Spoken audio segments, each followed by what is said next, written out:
Muy bien, bueno, en nuestras charlas previas estuvimos hablando sobre qué, sobre la inflamación, es decir, sobre un proceso mediante el cual el organismo trata de defenderse, de aislar, de neutralizar, de combatir alguna noxa, es decir, alguna circunstancia que le pudiera resultar dañina. Entonces, el cuerpo despliega cada tejido que está vascularizado, despliega una respuesta o es capaz de desplegar una respuesta consistente en acercar al sitio donde está produciéndose esa noxa o ese posible daño, acercarse con qué, o acercar qué cosas, acercar células, acercar moléculas, acercar, formar un medio para que se pueda uno deshacer de eso que puede causar daño o que lo está causando. Claro, en ese hacer nosotros ya habíamos dicho que el organismo propio, es decir, el tejido, no se encuentra exento de ser dañado por esos mismos procesos. Es decir, el mismo proceso que está destinado a deshacerse del agente causal del daño o el posible agente causal del daño, que lo repito siempre porque no necesariamente tiene que estar el agente causal del daño presente, sino que con que el cuerpo crea que está presente es suficiente. Entonces el agente causal del daño puede estar o no, y entonces el cuerpo responde, y en esa respuesta entonces el tejido puede sufrir daño. De hecho lo va a sufrir al daño, porque ya de por sí liberar, no sé, enzimas que degradan proteínas dentro del tejido, nada, al tejido gratis no le va a salir. De modo tal que en el mismo momento que se inicia el proceso de inflamación, con la destrucción correspondiente que va a venir con ese proceso de inflamación, destrucción lógica, entonces en ese mismo momento también se ponen en marcha la reposición del tejido que está dañado. Es decir, el tejido que está dañado debe reponerse inmediatamente en la medida en que se va destruyendo. Para reponer el tejido, entonces hace falta reponer la matriz del tejido y las células del tejido. Con respecto a las células del tejido, bueno, las células de nuestro organismo tienen un ciclo, cumplen un ciclo celular, un ciclo en el cual la célula puede proliferar, es decir, se produce la mitosis, luego la célula entra en un periodo G1, que sería el periodo en el cual la célula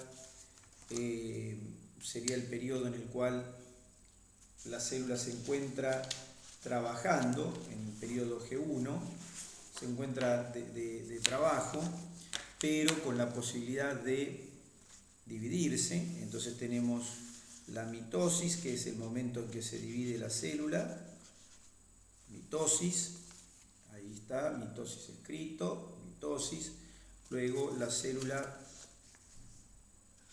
entra en una fase que se llama G1, entra en un periodo que se llama G1, ahí está, G1, que es el momento en que la célula crece y se transforma en una célula adulta madura. Algunas células en el G1 salen de G1 y entran en un periodo que se llama G0 y allí permanecen trabajando toda su vida, es decir, algunas permanecen en G1 y otras permanecen en G0. Luego, las que están en G1 pueden pasar un punto que se denomina R y entonces entran, ahí está, R, y entran entonces en un periodo que se llama S. En el periodo de S, la célula tiene la opción de comenzar a replicarse y entonces pasa al estadio G2, donde se comienza a hacer los pasos previos a la duplicación, y por último la célula se puede duplicar y fabricar otras 2 células. O sea que esto es un resumen básico del ciclo celular, que lo vieron 2 millones de veces conmigo, lo hemos visto, el ciclo celular. Entonces, mitosis, la célula se divide, puede pasar la célula a G1, a G1.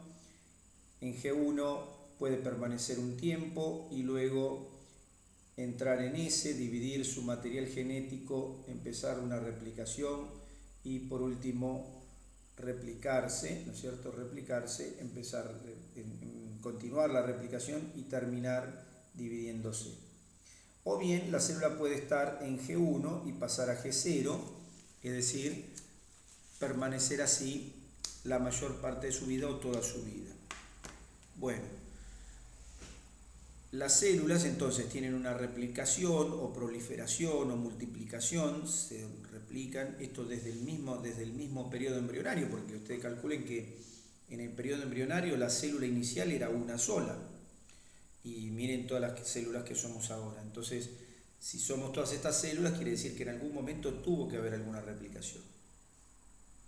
Entonces las células se replican y pueden pasar a nuevos ciclos celulares, pero lo que hay que aclarar es que después de una replicación y durante el pasaje a G1 y durante el pasaje después a S y durante el pasaje a G0, es decir, durante esos movimientos, la célula va madurando, va creciendo, crece, madura y además se diferencia. ¿Qué significa replicarse o dividirse? Significa a partir de una célula obtener 2 y a partir de cada una de ellas poder obtener otras 2, es decir, a partir de una célula obtener 2, eso es la replicación. Fácil de entender. ¿Qué significa diferenciación? Diferenciación significa que una célula puede ir modificando sus características estructurales y funcionales, por ende, y entonces a partir de una célula puedo obtener otra célula de otra estirpe o de otro tipo. Es decir, que a partir de una célula puedo obtener otro tipo de célula. En el adulto, un ejemplo bien clásico podrían ser los blastos, que son los blastos precursor, blasto es precursor, de cualquier índole. Por ejemplo, los eritroblastos. Un eritroblasto es una célula progenitora, una célula previa a un glóbulo rojo. No es un glóbulo rojo, es un blasto. En la medida que se va transformando en glóbulo rojo, entonces ese blasto va cambiando, va diferenciándose y va transformándose en ese glóbulo rojo. Entonces, las células pueden duplicarse, pueden diferenciarse en la medida que se van duplicando, las células hijas se pueden ir diferenciando. Y luego, una célula que ya se diferenció puede crecer y puede madurar. Madurar implica que una vez que está formada la célula, crecer, bueno, es crecer, y madurar, crecer no en tamaño necesariamente, sino en las organelas que tiene para cumplir la función, ¿no es cierto? Y luego madurar, que significa transformarse específicamente en la célula funcional de la que se trate.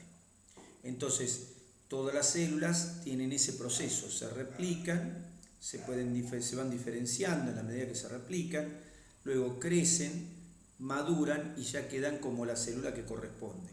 Luego esa célula madura puede morir, es decir, terminar su ciclo por apoptosis, en el mejor de los casos, es decir, por muerte programada. Entonces, la célula cumple un ciclo de replicación, diferenciación, crecimiento, maduración. ¿Está bien? Eso sucede toda la vida, desde la embriogénesis hasta nuestros días. De hecho, las células iniciales que nos dieron origen no son las mismas actuales en muchos casos. De hecho, hubo órganos enteros que desaparecieron y progenies celulares o grupos celulares completos que desaparecieron durante la embriogénesis. Entonces, las células pueden crecer, diferenciarse. Bueno, estos procesos de diferenciación, crecimiento, son los que se van a tener que dar en cualquier momento en que yo necesite células para reponer en un tejido. Es decir, que si necesito reponer células en un tejido, voy a tener que seguir la misma temática.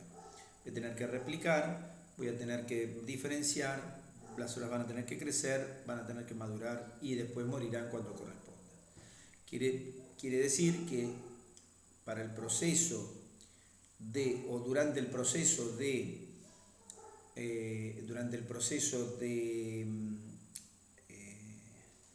inflamación se van a poner en marcha los mismos mecanismos o la misma inflamación va a poner en marcha mecanismos de ¿qué? De lo que vamos a hablar ahora, que es la reparación del tejido. Es decir, que la inflamación viene de la mano de la reparación, vienen de la mano. Son dos procesos que se producen en el mismo momento y que uno sin el otro no tienen, es decir, no tienen cabida.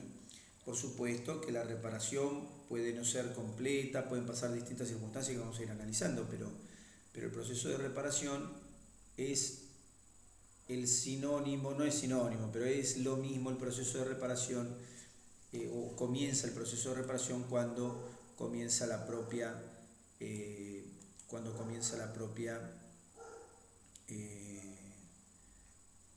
inflamación.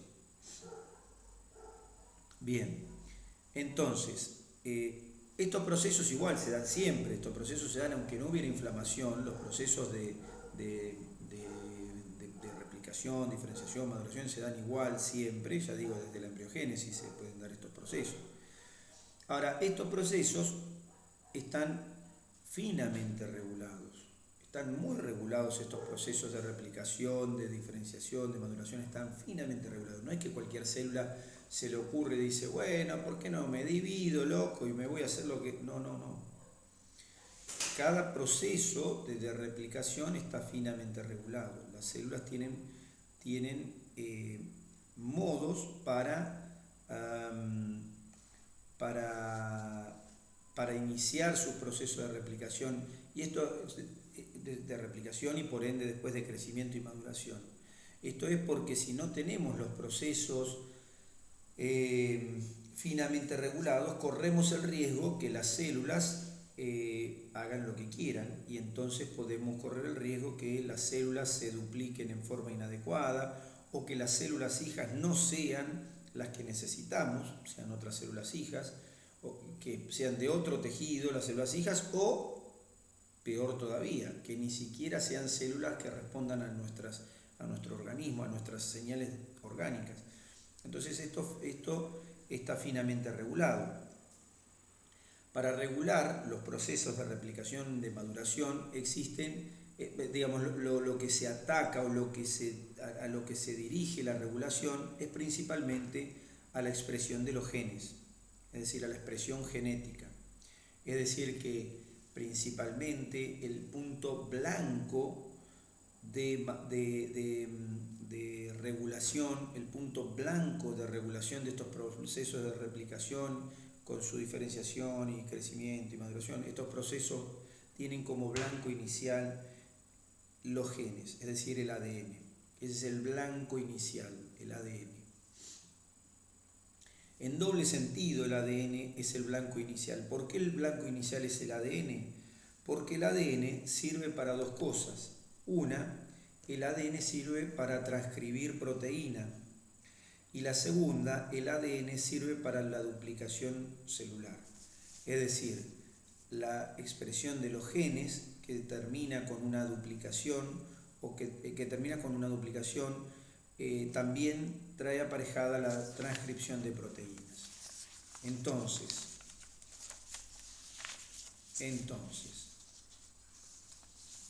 tenemos que para producir los procesos de duplicación celular, acá tengo un dibujito, un esquemita, donde se puede ver lo siguiente. Los genes que están destinados a los procesos de duplicación celular toman en término genérico el nombre de protooncogen. Protooncogen, así es como se llama, protooncogenes. Los protooncogenes son zonas que estimulan la expresión de genes que cuando se expresa un gen induce la transcripción. Y la transcripción de un gen, ¿en qué consiste? En transformar ADN, que es el gen, en ARN. Por ende, la expresión final de la transcripción genética corresponde a una síntesis de proteína. Y además el protooncogen puede ser el punto de inicio de la duplicación de ADN. Tanto la síntesis de proteínas relacionadas enzimáticas o proteínas de estructura, toda la síntesis de proteína que se necesita, tanto esto como la duplicación de ADN, van a terminar ¿en qué? En un proceso de duplicación celular. O sea que la duplicación celular comienza con los genes. ¿Cuáles genes? Los protooncogenes, que son aquellos que están destinados a la división celular. El protooncogen es el que está destinado a iniciar la división celular. ¿Cómo? Expresando genes que van a producir transcripción y síntesis de proteínas que voy a necesitar para la división celular, y además generando la duplicación del ADN. Conclusión: la duplicación del ADN, celular, que requiere de estas dos cosas, de la síntesis de proteínas y de la transcripción de ADN, se inicia en el protooncogen. Es por eso que los protooncogenes son el punto blanco para regular la división celular y por ende para regular la reposición celular de los tejidos que, como dijimos, requieren reposición celular y reposición de matriz extracelular. Entonces, respecto de la reposición celular, hay que reponer células. ¿Cómo se reponen? Se reponen por división celular. ¿Cómo se inicia la división celular? Estimulando partes del ADN, protooncogenes. ¿Para qué se estimulan los protooncogenes? Para que se duplique el ADN, por un lado, y para que se transcriban proteínas que se necesitan tanto para la división como para formar la nueva célula. Porque vamos a imaginar una célula A, y tiene, por decir un número, no tiene nada que ver, porque lo digo para que se entienda. Tiene 50 gramos, una célula ni siquiera pesa eso, pero vamos a ponerle, tiene 50 gramos de proteína una célula adentro, entonces tiene que formar ahora dos células. Necesito formar 100 gramos de proteína, por lo menos necesito, 30 y 30 para poder dividir. Bueno, esas proteínas hay que sintetizarlas. También necesito enzimas para producir cada proceso. Por ejemplo, para poder unir los cromosomas en la línea media necesito la migración y proteína, es decir, necesito las proteínas. Entonces, la síntesis de proteína, expresión de genes por acción sobre los protooncogenes. Y por el otro lado necesito el doble de ADN para una célula. Cuando divido una célula necesito el doble de ADN. Invariablemente, como necesito el doble de ADN, tengo que duplicarlo. Entonces, duplicación de ADN y expresión de genes con la transcripción correspondiente y formación de proteína son las dos cosas que necesito básicamente para poder dividir una célula. Y esto está regulado a nivel protoncogénico, a nivel genético, y yo así es como puedo hacer que una célula se divida. Tanto es así que si yo coloco una célula en una placa de Petri y le coloco los factores estimulantes correspondientes de los protooncogenes, voy a obtener divisiones celulares. O sea que puedo obtener divisiones celulares simulando el medio en el que vive la célula. Por supuesto, le voy a tener que dar lo que necesita la célula, porque si la célula la pongo en un medio donde hay arena y sol, nada. La tengo que poner en el medio acuoso y enriquecido para que esa célula pueda vivir. Si hago eso y la estimulo con los factores correspondientes, esos protooncogenes, entonces voy a obtener una división celular. ¿Todas las células del cuerpo pueden dividirse para reponer un tejido? No, no todas pueden dividirse. Las células de nuestro cuerpo se dividen básicamente en tres tipos.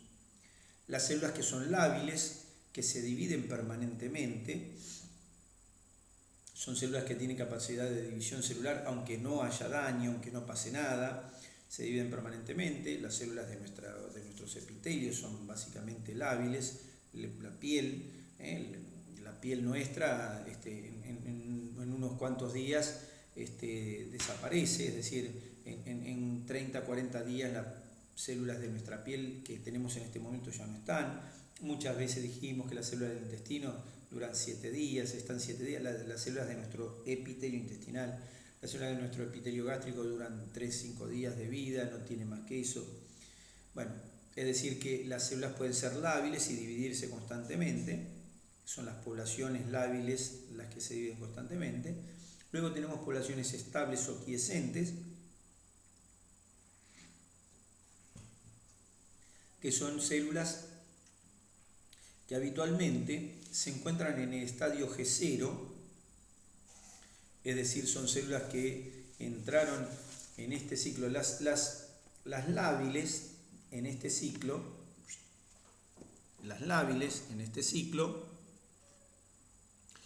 son las que entran a G1 y de G1 pasan a S con facilidad.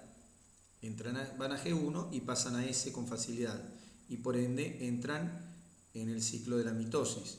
En cambio las G0 son aquellas que quedan como están, se diferencian y ahí permanecen durante toda su vida o prácticamente toda su vida si uno no las quiere, si no hay nada que las modifique.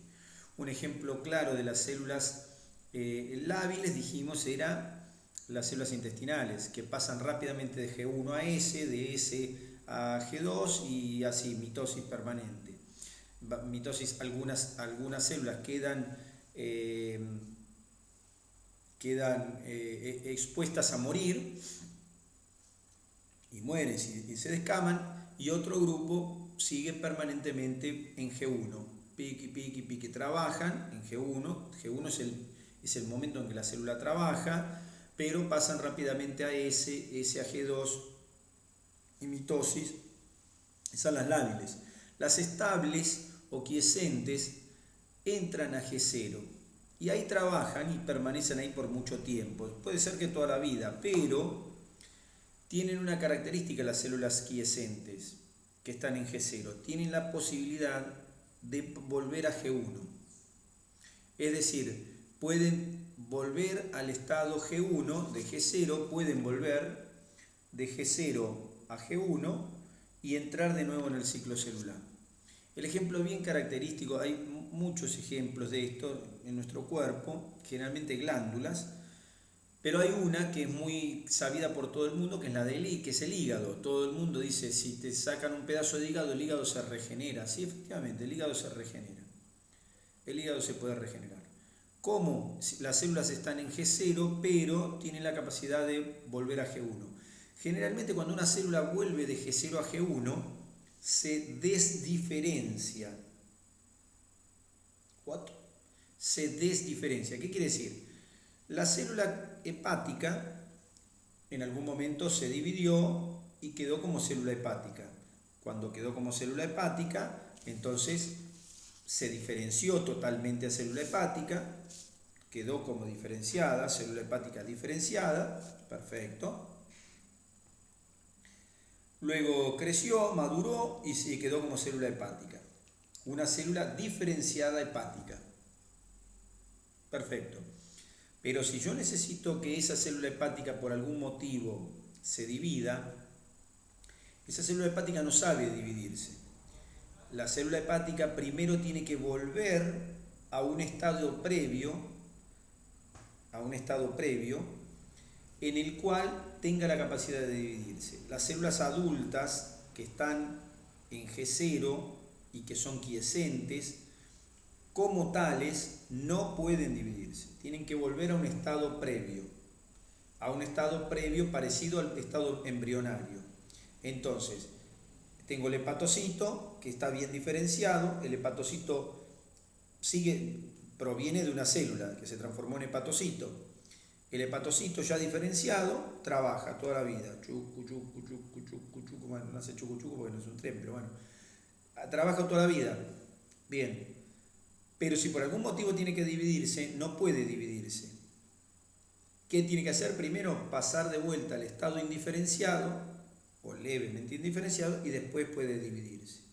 Es decir, la célula, para poder dividirse, la célula quiescente, tiene que desdiferenciarse. Ya no es un hepatocito, es un prehepatocito. Lo mismo pasa con una célula de músculo liso, por ejemplo. La célula de músculo liso tiene que volver al estado de célula endomicial, que es así como se llama, célula endomicial. Endomicial, recordar este nombre porque después lo vamos a nombrar, endomicio. ¿Qué es el endomicio? El endomicio son células que no son las adultas, en este caso hablamos de las células musculares, son células que no son las adultas, pero que pertenecen a ese grupo de células, pertenecen en este caso a las células musculares, pertenecen a las células musculares, pero no son la célula adulta, pero tienen una ventaja. ¿Cuál es? La capacidad de poder dividirse para poder diferenciarse en una célula adulta. ¿Cuál es la finalidad de eso? Poder reponer tejido. Entonces, para reponer tejido, las poblaciones lábiles no tienen problema. Las poblaciones estables o quiescentes tienen que volver de G0 a G1, desdiferenciarse, y ahí pueden entrar al ciclo de la mitosis y reponer. Entonces tengo células lábiles y estables. Y por último tengo células permanentes. Esas no tienen capacidad de división, o por lo menos eso digo ahora, porque ya se sabe que no es del todo así. Pero todo el mundo dice, yo digo las neuronas, y la gente que dice, no, las neuronas no se dividen, las neuronas no se dividen, son las mismas que tenemos cuando nacemos que cuando morimos, en el mejor de los casos, porque las células se nos van muriendo, por supuesto, ¿no es cierto? Probablemente las neuronas que tengo ahora son mucho menos que las 4 con las que nací. O sea que ahora, cuando nací tenía 4, ahora debo tener 2,5, pero no las puedo reponer supuestamente. Hoy en día se sabe que algunos tipos neuronales, por lo menos algunos tipos neuronales, tienen la capacidad de volver a un estado de G1 y salir de ese estado de G0 permanente que tiene la célula de trabajo, puede volver a G1 y replicarse. ¿Está bien? Hay pruebas con las zonas del diencéfalo que han demostrado que hay células que tienen una capacidad de replicación. Pero por ahora nos mantenemos con el concepto viejo, porque el concepto de células permanentes que no tienen capacidad de división, porque hasta el día de hoy eso funcionalmente no tiene grandes repercusiones. Veremos más adelante cuando la ciencia en general pueda dividir la célula que querramos como querramos, y entonces bueno, vemos qué pasa. Pero por ahora tenemos las células permanentes. Entonces, para reponer células de un tejido, las células tienen que ser lábiles o tienen que ser quiescentes, y los puntos sobre los que se debe actuar son los protooncogenes, que son en última instancia las partes de la célula que están, o la parte de la célula del ADN que está destinada a mejorar entonces, a iniciar el proceso de expresión de genes de proteínas relacionadas con la replicación, y además el de expresar la posibilidad de la división celular, de la división del ADN para que se produzca una duplicación. Entonces, para dividir necesito los protooncogenes. Ahora,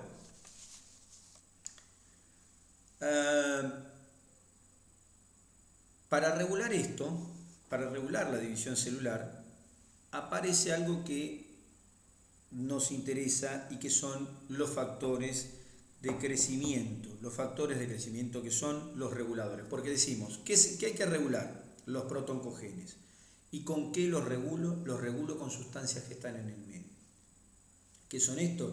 Son los factores de crecimiento. Los factores de crecimiento que hay en cada medio particular son los que determinan las células que va a haber en ese medio en particular. Tanto es así que si yo coloco una célula madre, ¿saben lo que es una célula madre? Sí, no, Bueno, ahí les explico una palabra. Una célula madre es una célula que casualmente no está diferenciada. Es una célula no del todo diferenciada. O diría mejor, porque está diferenciada célula madre, si uno se lo pone a pensar. Pero bueno, no está diferenciada a alguna célula particular del organismo. ¿Cuál es la célula madre de todas las células madre, la más madre de todas? La que es la célula totipotencial, la que puede transformarse en todas las células del cuerpo, en cualquiera, en la que uno quiera, no, en la que uno quiera, después vemos si uno puede querer o no, pero por ahora en la que se puede, en cualquiera. Hay una sola célula del organismo que se puede transformar en cualquiera. ¿Cuál es esa célula? La célula huevo o cigoto. Esa es la célula que de hecho va a dar origen a todas. Pero ¿cómo? ¿Yo puedo transformar una célula huevo cigoto en una neurona? Por supuesto voy a necesitar un montón de pasos previos, pero evidentemente sí, porque si no, no tendríamos neuronas. Voy a necesitar una serie de pasos previos. Ahora, ¿qué es lo que hace que una célula huevo se transforme en un montón de tipos de células? Por ejemplo, una célula de huevo da origen en última instancia a una neurona. Una célula huevo en última instancia da origen a una célula de un osteocito. Una célula huevo da origen en última instancia a una célula del ovario. ¿Y cómo es que hace eso? Distintos procesos de división, diferenciación, crecimiento, maduración. Nueva división con nueva diferenciación, nuevo crecimiento, nueva maduración, y así vamos logrando. Entonces tengo en el comienzo tengo un cuadrado. Después el cuadrado se le dobla la punta, después se le va doblando otra punta, y al final termina en triángulo. ¿Está bien? Y vos decís, ¿cómo? ¿De acá salió esto? ¿De este cuadrado salió el triángulo? Sí. Por sucesivos cambios. En cada cambio hubo previamente una división celular. División celular con maduración, con diferenciación, maduración. Y bueno, ahora, ¿qué es lo que va orientando los cambios? Son principalmente los factores de crecimiento que se encuentran en el medio en el cual se están produciendo esos procesos de división y diferenciación celular. ¿Está bien? O sea que si yo coloco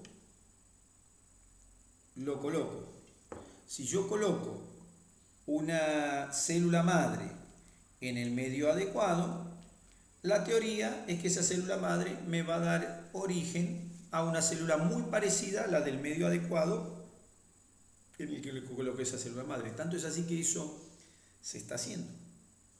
¿Cómo se está haciendo? Y se está haciendo, ¿qué se hace? Se colocan células madre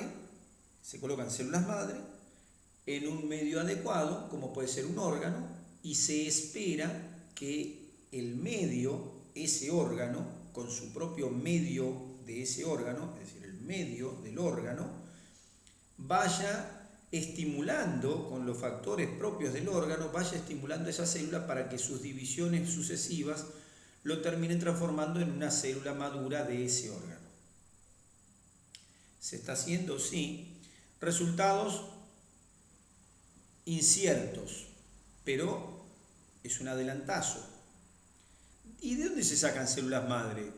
Bueno, de la médula ósea se puede sacar, del esternón, de una médula ósea, es decir, un trasplante autólogo de médula ósea, es decir, un trasplante autólogo de médula ósea en realidad es trasplantar médula ósea, pero un sacar células madre de la médula ósea, es decir, uno saca células madre propias de la médula ósea, que esas no son totipotenciales, es decir, esas no se pueden transformar en todas las células del organismo, pero sí pueden llegar a transformarse en varios tipos de células del organismo. De hecho, ya nos la demuestran. ¿Por qué? Porque las células madre de nuestra sangre pueden transformarse en glóbulos blancos de distinto tipo, en glóbulos rojos, en plaquetas. Entonces, quiere decir que las células madre pueden dar origen a distintas células. Bueno, se cree que podrían dar las células madre con el estímulo adecuado, podrían dar origen a otras células, por ejemplo, células de los islotes pancreáticos.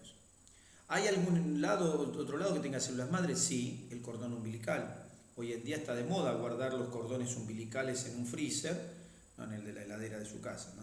Se los guarda, hay una gente que les cobra unos manguitos, le agarran los cordones umbilicales, le pone nombre, apellido, la etiqueta, pum, lo tiene guardado supuestamente en un medio adecuado, y si la persona dueña del cordón algún día necesita células madre, para lo que quiera, vamos a ponerle, quiere hacer una fiesta de células madre, qué sé yo, lo que fuera, las puede pedir.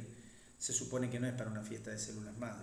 Se supone que se podrían pedir cuando tengamos la tecnología para hacer con las células madre lo que querramos, como fabricar un cerebro, por ejemplo, porque se nos perdió una parte del cerebro en algún lado, caso personal, entonces podríamos tomar esas células madre, hacerlas crecer, ponerlas en nuestro cerebro, estimularlas y que reponga lo que nos está faltando del cerebro o de lo que fuera. Entonces, hoy en día se guardan las células madre, las que son mamás, seguramente se los ofrecieron en los sanatorios, en las clínicas, y si las que no son mamás, o los que son papás, lo mismo para su pareja, por supuesto. Las que no son mamás se las van a ofrecer probablemente cuando vayan a tener sus hijos. Van a ver que viene un ñato y les da un papelito y le dice, che, mirá, tengo esto, células madre, para papá. Bueno, hasta el día de hoy las células madre son como el cuento de Walt Disney, ¿no es cierto? Nada, están ahí. Pero hay una potencialidad de que tengan utilidad. Pero las células madre, por supuesto, tienen que tener el medio adecuado para llevarlas de célula madre. Que calculen que la célula madre es como si fuera un emoji en amarillo, es decir, un círculo amarillo. Esa es una célula madre. Y lo tengo que transformar en el emoji que yo necesito. Le tengo que dibujar los ojitos como corresponde, la boca como corresponde, si necesita nariz, si va a usar un pedacito de boca, un no sé qué, lo que fuera. Hay que ir transformando esa célula madre para que se transforme en la que yo quiero. Ese emoji para que termine en el que yo quiero. Bueno, por ahora no sabemos hacer eso. Estamos aprendiendo, los humanos, yo no, los humanos. Estamos aprendiendo a fabricar a partir de células madre las células que se nos ocurren a nosotros. Pero lo que sí sabemos es que los medios que hacen que las células madre o las células que van a dar origen a las hijas y que van diferenciándose a cada tejido en particular, cada célula de estas, que por ahí ya no es célula madre, sino que es la célula progenitora del tejido, el blasto. Blasto es precursor. Cada célula precursora de la estirpe siguiente, de la camada siguiente, cada estirpe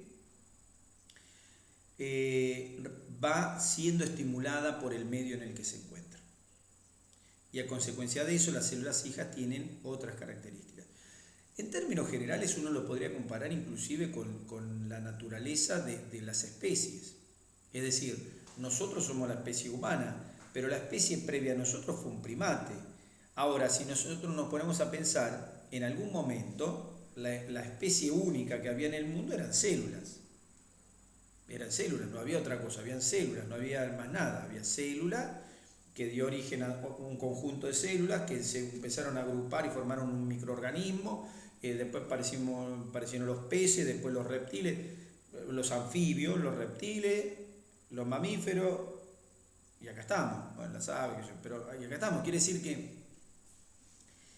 decir que podemos aplicar el mismo concepto. Es decir, el concepto es, los organismos como organismo fueron diferenciándose, fueron creciendo, madurando y transformándose en un individuo maduro de una especie. Y después de eso pasaron a formar parte de otra diferenciación y pasaron a hacer crecimiento, maduración y otra especie y así sucesivamente. Muchas especies en el camino se perdieron. Así es mejor. Igual estoy solo.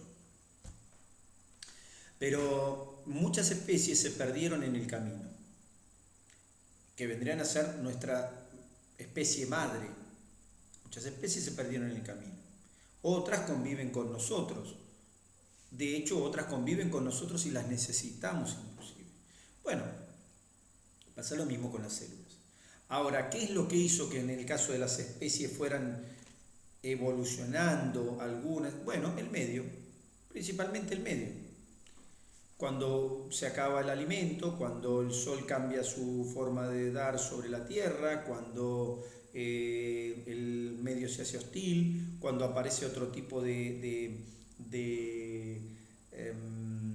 organismo que está encargado de destruir a este, lo destruye. Bueno, nada, así la evolución de las especies fue así. La evolución nuestra es igual en lo celular. Entonces, las células que dan origen a las células siguientes necesitan de esto. Ahora, cuando hay que reparar un tejido, porque todo esto viene en el marco de la reparación, hay que reponer células, y para reponer células hay que decirles a las células que hay que reponer células, por decirlo de una manera. ¿Y cómo se le dice a la célula? Se le estimulan los protoncogenes. Ahora, ¿qué regula los protoncogenes? Y entonces ahí aparece el concepto de factores de crecimiento, que para eso tienen, ahora les estoy pasando una serie de diapositivas que hablan dos palabritas de factores de crecimiento, que es lo que estamos hablando ahora. Los factores de crecimiento de las células que se necesitan para reparar los tejidos. Se necesitan estos factores para reparar los tejidos. ¿Qué es un factor de crecimiento? Bueno, los factores de crecimiento se empezaron a conocer a fines del siglo pasado, de 1900, fines de 1900. En fines del siglo pasado, estamos hablando de 1960, 70, empezaron a reconocerse los factores de crecimiento, a reconocerse. Ya se suponía que existían factores de crecimiento, porque una célula iba a transformarse en tal célula, bueno, dependía del medio. Entonces empezaron a ver. ¿Y qué son los factores de crecimiento? Bueno, son proteínas principalmente, o polipéptidos, es decir, cadenitas de aminoácidos, que intervienen justamente en los procesos de proliferación, diferenciación celular, crecimiento celular, y regulan la muerte de células. Regulan la muerte de células porque durante los procesos de regeneración también hay que matar células. Lo mismo que pasa durante los procesos de embriogénesis. Hay que formar tejidos, sí, pero también hay que destruir. Hay que destruir porque siempre que se forma, la naturaleza trabaja mucho con lo que se llama ensayo y error. Bueno, en todo tenemos ensayo y error. Las especies somos ensayo y error. Entonces, ensayo y error significa que se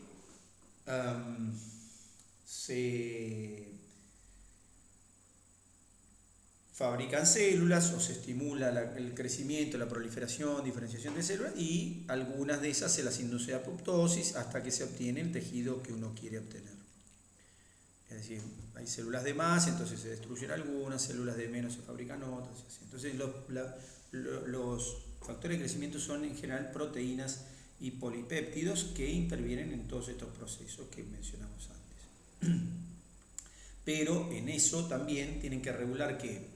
Tienen que regular la motilidad o locomoción de las células, es decir, las células no están en un medio determinado y tienen que acomodarse las células. Por ejemplo, células musculares, empiezan a crecer células musculares. Bueno, ahora hay que acomodarlas y ponerlas como tienen que ir. Para acomodarlas como tienen que ir, entonces hay que regular la motilidad, la contractilidad, ¿está bien? Es decir,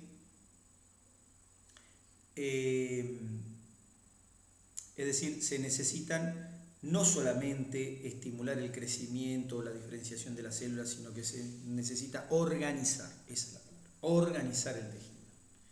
Y los factores de crecimiento organizan el tejido. Entonces, ¿cómo lo organizan? Y uno dice, ¿cómo organizan el tejido? Bueno, si uno regula lo que vamos a ver que regulan los factores de crecimiento, nos vamos a dar cuenta cómo se regula entonces las posiciones y todo, es decir, cómo se regula la forma del tejido. Entonces, factores de crecimiento son proteínas, ¿está bien? Son específicos, ustedes tienen ahí está, diapositiva, a ver, vamos a buscar la diapositiva, déjenme buscar la diapositiva, acá están, muy bien. Diapositiva 1, ya la vimos, ahí está, es lo que hablamos recién. Diapositiva, no, la 1 no vimos, la 2 vimos recién. La diapositiva 3, acá está. En la diapositiva 3, entonces ustedes ven, ahí está, perfecto. Muy bien, ahí está, perfecto. Lo que están viendo en la diapositiva 3 son características de los factores de crecimiento. Son específicos, se unen a receptores celulares, ¿está bien? ¿Qué quiere decir? Son específicos. Los factores de crecimiento son tan específicos que si yo pongo factores de crecimiento para células hepáticas en un páncreas, las células del páncreas no van a salir como células pancreáticas, sino que van a salir un híbrido. No van a salir células hepáticas probablemente porque el medio pancreático va a aportar cosas, pero no van a salir tampoco células pancreáticas. Este es uno de los motivos por los cuales todavía no podemos obtener lo que queremos. ¿Qué quiere decir esto? Porque si no es muy fácil, agarro una célula madre, la meto dentro de un páncreas y digo, bueno, que se transforme en una célula pancreática. No podemos hacer eso, porque los factores son tan específicos y desconocemos tantos factores, que si no tenemos los específicos para cada cosa, no funciona el proceso. Bueno, entonces son específicos, actúan mediante unión a receptores celulares justamente por ser específicos. Tienen receptores celulares específicos. Los receptores pueden estar dentro de la célula o pueden estar en la superficie celular. Generalmente están en la superficie celular porque son polipéptidos y proteínas, entonces están en la superficie celular. Pero son receptores específicos para las proteínas, estos polipéptidos. ¿Está bien? Pues la actividad puede ser autócrina, parácrina o endócrina, es decir, los factores de crecimiento, yo digo, tienen que estar en el medio, pero ojo, pueden estar en el medio, pero llegó de otro lado el factor de crecimiento. O sea, el factor de crecimiento tiene que estar en el medio donde está la célula, pero no quiere decir que necesariamente se fabricaron todos los factores de crecimiento para esa célula en ese medio. Hay factores de crecimiento que pueden venir de otros lugares.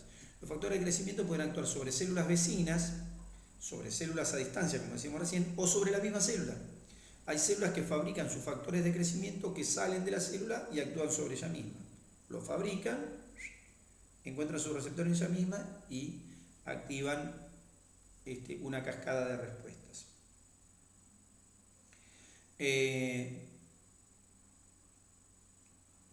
Muchas células fabrican factores de crecimiento, muchas células, ¿está bien? Y están en el medio extracelular y en el plasma se pueden encontrar también. Entonces, factores de crecimiento. Ahora, los factores de crecimiento, acá tengo un resumencito, hice, a ver si está por acá, no, acá no está, a ver dónde está, acá está, muy bien, perfecto. Los factores de crecimiento actúan sobre receptores, dijimos, ahí está, el esquema, a ver si se ve bien ahí, a ver, creo que se ve, ahí está. Se ve más o menos. Bueno, primero lo analizamos así a simple vista, igual de todas maneras ustedes pueden agrandar la imagen. Ahí tenemos los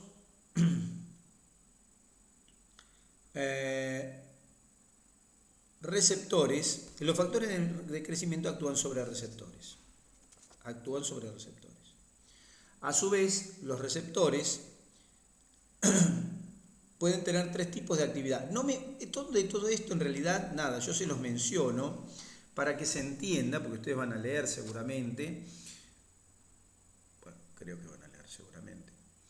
Y entonces por ahí para que se entienda, el resumen es esto. Los receptores pueden ser de tres tipos, ¿está bien? Pueden ser receptores con actividad quinasa, intrínseca que se llaman, pueden estar ligados a proteínas G, o pueden ser receptores que no tienen actividad quinasa. En cualquiera de los casos, estos receptores van a generar una respuesta. que es más o menos específica dentro de la célula, pero, ven cómo hay, a ver si lo puedo poner con más foco, ahí, me voy a lo de colores, ahí está,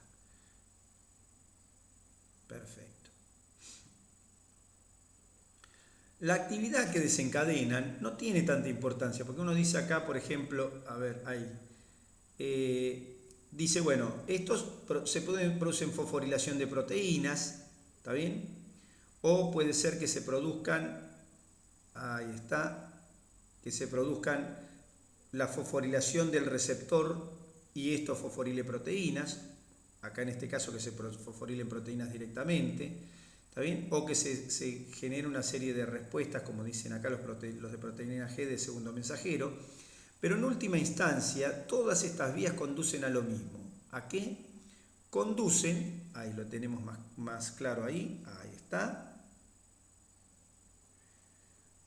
Ahí está. A la fabricación de proteínas determinadas, ¿está bien? De activadas a la activación de fosfatidilinositol, de inositol lípidos, de AMP cíclico o vía de... Es decir, se activan una serie de vías que tampoco me importa el nombre de la vía porque no tiene importancia, pero lo que me interesa es que las vías terminan haciendo ¿qué? Regulando la transcripción. ¿Está bien? O sea que sería, el resumen de esto sería, la unión a receptor, la unión del ligando, que sería el factor de crecimiento al receptor, que puede ser de 3 tipos, los receptores pueden ser de 3 tipos, ¿está bien? Genera una respuesta intracelular que termina por alguna vía estimulando justamente o regulando la transcripción. Es decir, regula nuestros protoncogenes. Es decir, que los factores de crecimiento son los reguladores de los protoncogenes. Todo esto venía a cuento de eso.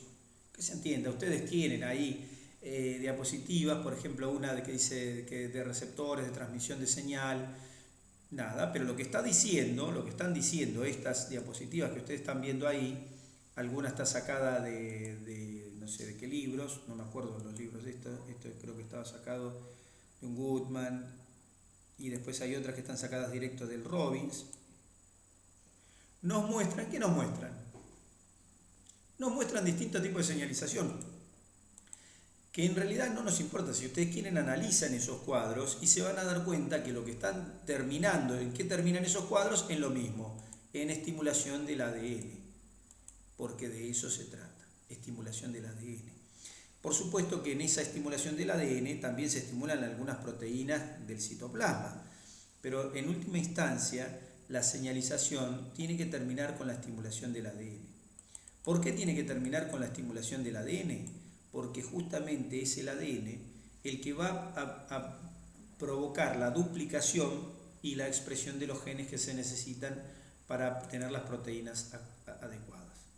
Entonces, en última instancia, los factores de crecimiento tienen la finalidad de hacer blanco en el ADN. El blanco final de los factores de crecimiento es el ADN de la célula.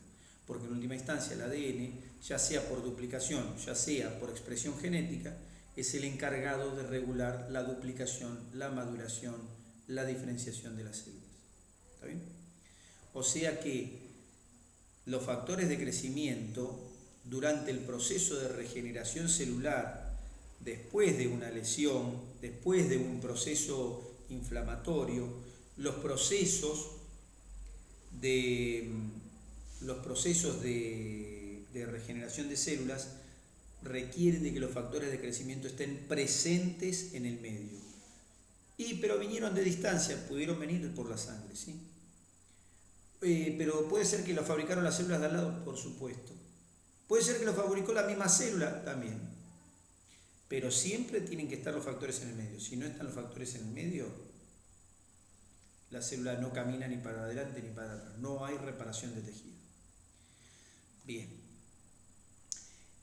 Hay una lista de los factores de crecimiento más conocidos en la diapositiva número 11. En esa lista ustedes van a ver los factores de crecimiento más conocidos. ¿Está bien? Hay factores de crecimiento inclusive, como los factores de crecimiento que son estimuladores de colonias, que no solamente están en tejidos que pueden estar dañados, sino que están permanentemente en la médula ósea. Por ejemplo, los factores de crecimiento, los factores estimulantes de colonia, que son esos CSF, colonia, la C, S de estimulación y F de factor de estimulación de colonias, de macrófagos, por ejemplo, de granulocitos, es decir, factores de crecimiento de células. Esos factores de crecimiento, esos son los que se necesitan todos los días en la médula ósea para reponer nuestros macrófagos, o sea, nuestros leucocitos, nuestros macrófagos, nuestros granulocitos. Es decir, esos factores de crecimiento están siempre en la médula ósea. Los otros también se fabrican permanentemente, pero varios de esos por ahí se fabrican en mayor medida durante la inflamación, incluyendo estos también factores estimuladores de colonias. Pero entonces los factores de crecimiento son un montón. Ahí hay mencionados, no sé, 12, qué sé yo. Pero los factores de crecimiento son montones. Cada factor de crecimiento tiene el nombre de aquello a lo que está destinado en términos generales. ¿Sí? De aquello a lo que está destinado en términos generales.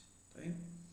Factor de crecimiento epidérmico, factor de crecimiento derivado de plaqueta, factor de crecimiento de fibroblastos, factor transformador de crecimiento beta, es decir, todos factores relacionados con el crecimiento. Incluso hay citocinas, el interferón, son factores, el factor de necrosis tumoral, son factores que inducen a las células a que se dividan, a que se diferencien, a que maduren, a que crezcan, o a que crezcan y maduren.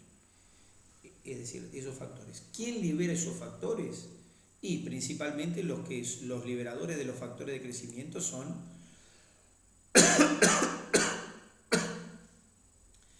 las células que nosotros nos imaginamos en la inflamación, para nuestro caso inflamatorio.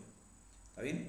Por ejemplo, plaquetas, células del mesénquima, el mesénquima que son células embrionarias o derivadas de embrionarias que se mantienen en nuestro organismo, ¿está bien? Macrófagos o otros granulocitos.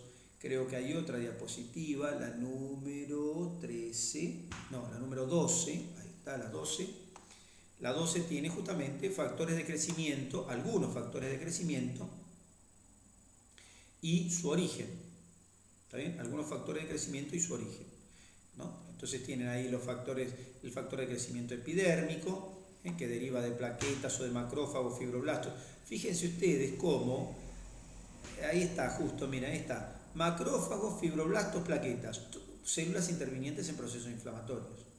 También está en el plasma, o sea que ven como estos factores, siempre hay de estos factores, pero macrófagos, fibroblastos y plaquetas que intervienen en la inflamación son productores de ellos también. ¿Está bien? Lo mismo pasa para el factor de crecimiento de transformación o transformante, factor de crecimiento de hepatocitos. O sea que ahí tienen, en esa diapositiva número 12, tienen algunos factores de crecimiento, unos pocos como ejemplo. ¿Está bien? Dice casualmente, ahí está la diapositiva, dice factores de crecimiento ejemplos, cómo salen de las células, de dónde salen y las funciones que cumplen. Mitógeno significa que interviene, que induce la mitosis, la división celular. Mitógeno para queratinocitos, que son células de la piel, para fibroblastos, que son células del tejido conectivo, ¿está bien? Para formación de tejido de granulación, es decir, tienen ahí distintas funciones de estos factores de crecimiento, ¿está bien? El factor de crecimiento de hepatocitos, induce la proliferación de los hepatocitos, de células epiteliales, de células del endotelio, ¿está bien? Ahí tienen entonces ejemplos de factores de crecimiento, ¿de acuerdo?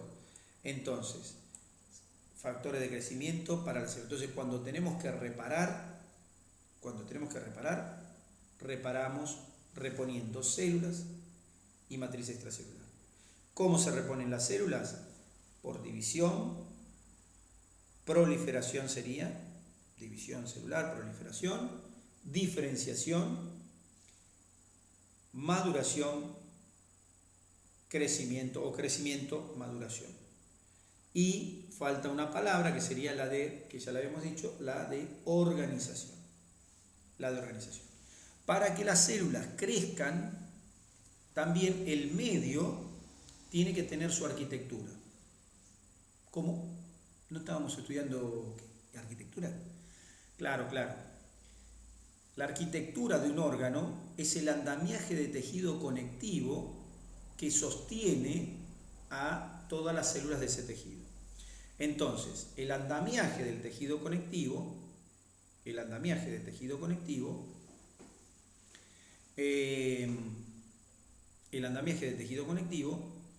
tiene que estar indemne, tiene que estar sano. ¿Para qué?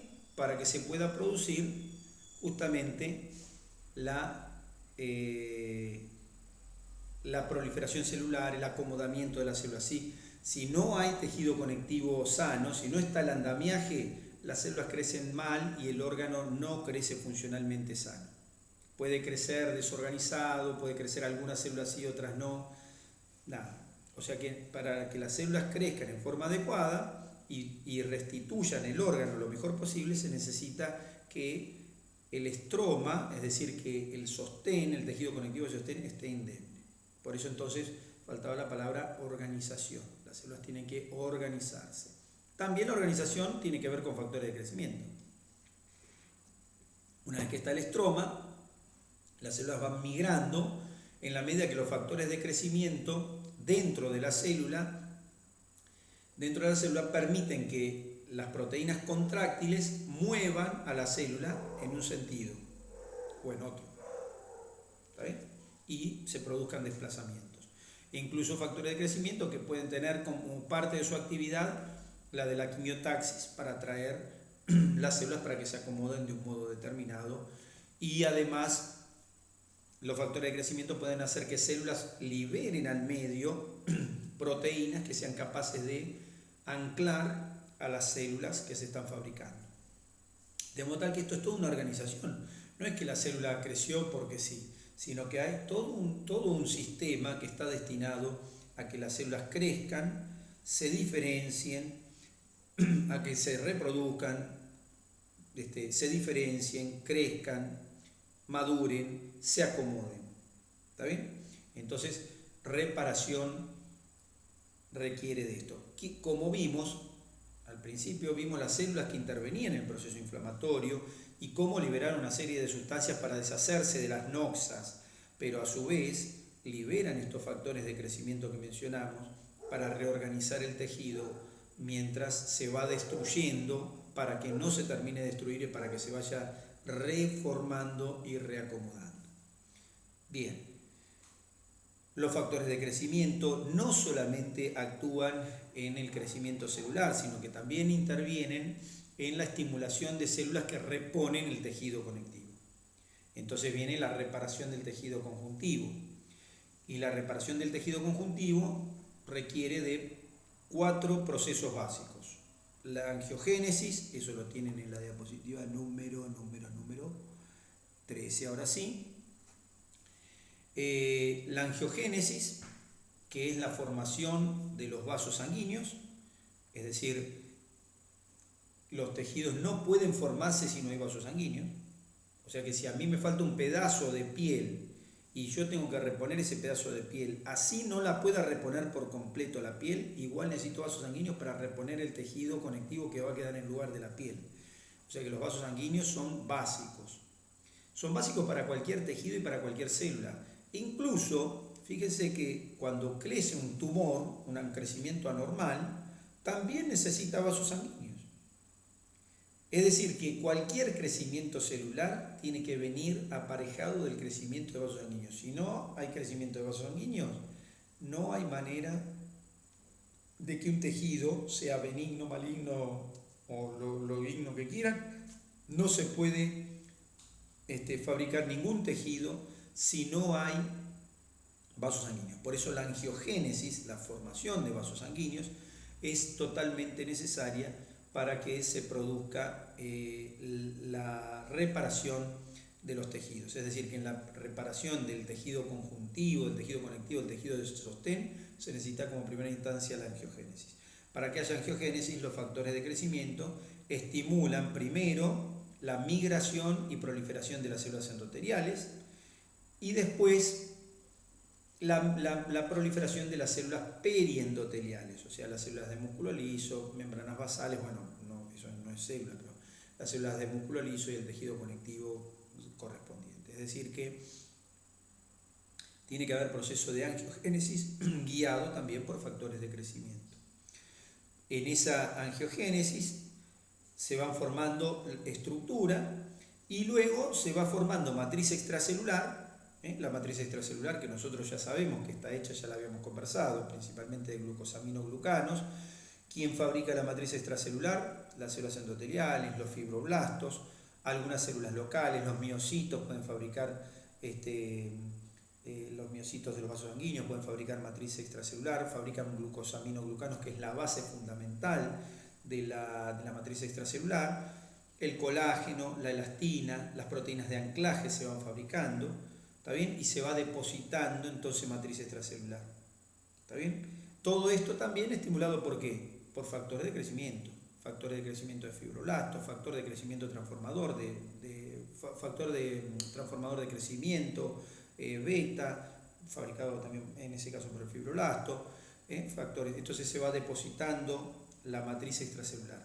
Con una salvedad, la matriz extracelular, en la medida que se va depositando matriz extracelular, también se va degradando. Los macrófagos de los procesos van degradando constantemente la matriz. Entonces se fabrica, se degrada, se fabrica, se degrada, hasta que se arma el andamiaje lo mejor posible. Ese proceso se llama remodelación. Es decir, que el depósito de matriz extracelular viene acompañado permanentemente de una remodelación. Se fabrica matriz, se la degrada, se fabrica, se degrada, hasta que queda lo mejor posible el tejido. Y entonces así se termina, una vez que formamos el tejido, una vez que se degrada, una vez que se lastima el tejido, se lo repara, se reparan las células, se repone matriz extracelular. ¿Y qué es lo que queda? Lo que quedó. Es decir, lo que queda va a ser lo mejor posible que pudo haber quedado, ¿no es cierto?, de lo que pudo haber quedado. ¿Está bien? Es decir, que en última instancia se termina desarrollando, se termina organizando el tejido de la mejor manera que se puede, pero ojo, porque siempre en el tejido van a haber, en el tejido que se repone, siempre no, pero la mayoría de las veces, o muchas veces, en el tejido que se repone, va a haber como espacios, y esos espacios van a ser cubiertos por tejido fibroso, que no es funcionante. ¿Está bien? El tejido fibroso que queda es no funcionante. O sea que en última instancia, lo que nos va a quedar siempre es o lo que nos va a quedar en muchos casos, en la restitución ad íntegro por ahí no pasa, pero en términos generales sí sucede, nos va a quedar lo que llamamos entonces una cicatriz. Estos procesos de remodelación, de cicatrización, tienen que estar finamente regulados. ¿Por qué tienen que estar finamente regulados? Porque si la proliferación, por ejemplo, de las fibras que se forman es muy extensa, por ejemplo, los fibroblastos, para fabricar la matriz extracelular, requieren de factores de crecimiento como la interleucina 1, el factor de crecimiento, el factor de necrosis tumoral o el factor transformador de crecimiento. Si estos factores están en exceso, ojo, porque entonces puede haber exceso de fibrosis. O sea que, bueno, es decir que el proceso tiene que estar finamente regulado. ¿Está bien? Entonces, como conclusión, tenemos la remodelación de la matriz extracelular y entonces queda todo el proceso, se regenera la matriz extracelular, se regeneran las células y tenemos el resultado, sería lo que quedó, lo que nos quedó. ¿Está bien? Entonces, ¿qué inició todo esto? El proceso inflamatorio. ¿Está bien? Lo inició el proceso inflamatorio, que vino acompañado de una regeneración de células, la migración, la proliferación de las células, ¿está bien? La síntesis de la matriz extracelular, la remodelación y lo que quedó. ¿Está bien? La herida, la lesión que se produjo, sea por lo que fuera la lesión, tiene por último una cicatriz. ¿Está bien? Una cicatriz. Todo el tejido que se pudo se reparó y lo que no se pudo reparar, bueno, quedó sin reparar, que va a ser que se reemplazará por tejido fibrótico. Y eso vale para cualquier cosa, también vale para una herida, ¿no es cierto? Para las heridas vale exactamente lo mismo. Las heridas también tienen el mismo fin. ¿Por qué? Porque es una noxa en la que se lesionó algo. Ahora, la consecuencia final es entonces que cualquier proceso inflamatorio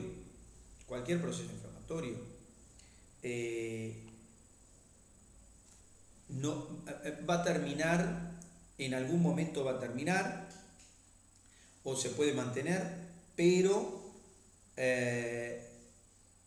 siempre el concepto de cicatriz tiene que estar. O sea, repito esto porque es importante, siempre cicatriz va a estar. Es decir, yo tengo mi mano y mi mano tiene un pedacito, un corte, ese corte tiene una cicatriz. Y ahí está esa cicatriz y es tejido conectivo.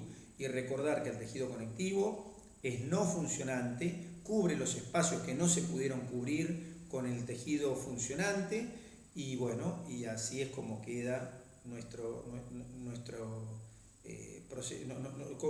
procedimiento final. Entonces uno dice, por ejemplo, fulano tuvo un infarto,